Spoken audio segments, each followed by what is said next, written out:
Railway में सफर करते समय जब आपने मेहनत की कमाई से टिकट खरीदी, सीट रिजर्व करवाई और सुकून की उम्मीद में ट्रेन में चढ़े, तो क्या आपको अंदाजा था कि कोई आपके हक पर ऐसे कब्जा कर लेगा जैसे वो सीट उसकी पुश्तैनी जायदाद हो? जी हाँ, हम बात कर रहे हैं उन घुसपैठियों की जो आपकी आरक्षित सीट पर जबरदस्ती बैठ जाते हैं और हटाने पर उल्टा आपको ही बहस में घसीट लेते हैं। ये वो लोग होते हैं जो नियमों की परवाह नहीं करते, जिन्हें लगता है कि ट्रेन में गुंडागर्दी करने से कुछ हासिल हो जाएगा। लेकिन अब वक्त बदल गया है और अब आपका हक आपका हथियार है। अगर कोई व्यक्ति आपकी बुक की हुई सीट पर कब्जा जमाए बैठा है और कई बार पोलाइटली कहने के बावजूद हटने को तैयार नहीं, तो अब हाथ पर हाथ धरकर बैठने की जरूरत नहीं है। अब आपको सीधे एक्शन में आना होगा। अपने मोबाइल का मैसेज बॉक्स खोलिए और एक छोटा सा मैसेज टाइप कीजिए, seat space PNR number space seat number space occupied by unknown passenger, और इस मैसेज को 139 पर भेज दीजिए। इतना करते ही रेलवे कंट्रोल रूम एक्टिव हो जाएगा और आपके कोच में TTE और RPF की टीम तुरंत पहुंच जाएगी। वो आदमी जो आपकी सीट पर बेजा कब्जा जमाए बैठा है, उसे वहीं पर उठाकर बाहर कर दिया जाएगा। कोई बहस नहीं, कोई सौदेबाजी नहीं, बस कानून की सीधी कार्रवाई।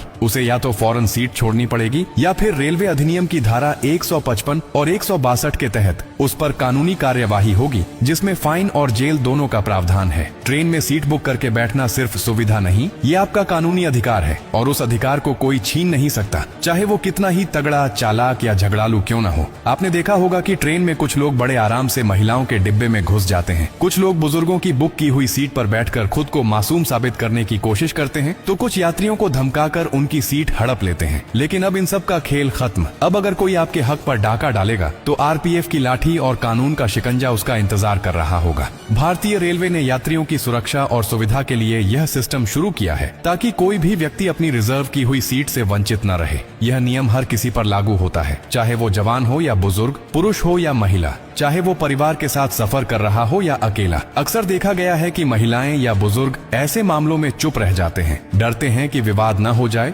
या सोचते हैं कि कोई सुनेगा ही नहीं। लेकिन अब चुप रहना भी खतरे को बुलावा देना है। जब सिस्टम आपके साथ है तो चुप क्यों रहे? अब हर यात्री को चाहिए कि वो अपने हक की आवाज खुद बने और रेलवे के बनाए गए इस सिस्टम का पूरा उपयोग करे। आपको ये भी जानना जरूरी है कि 139 नंबर सिर्फ शिकायत के लिए नहीं है, बल्कि ये आपकी सुरक्षा की ढाल है। इसके जरिए आप इमरजेंसी में मदद मांग सकते हैं, मेडिकल सपोर्ट पा सकते हैं और यहाँ तक कि अगर कोई व्यक्ति आपके कोच में संदिग्ध गतिविधि कर रहा हो तो उसकी भी जानकारी दे सकते हैं। रेलवे ने हर यात्री को ये अधिकार दिया है कि वो अपने सफर को सुरक्षित बनाए, अपने हक की रक्षा करे और कानून का साथ ले। अब वो जमाना नहीं रहा जब आप सीट मांगते थे और बदले में ताने सुनते थे। अब जमाना है डिजिटल कार्रवाई का, पावरफुल जवाब का और कानूनी हथौड़े से हर ज्यादती को कुचलने का। किसी को भी अब ये हक नहीं कि आपकी सीट पर कब्जा कर ले और आपको बेइज्जती का सामना करना पड़े। ये आपकी सीट है, आपकी जगह है और आपका हक है। अगर कोई कहता है कि थोड़ी देर बैठने दो या जगह ही कितनी है, तो याद रखिए कि उसी थोड़ी देर में बहुत कुछ छीना जा सकता है। इसलिए हर बार जब आप ट्रेन में सफर करें तो आंखें खुली रखें,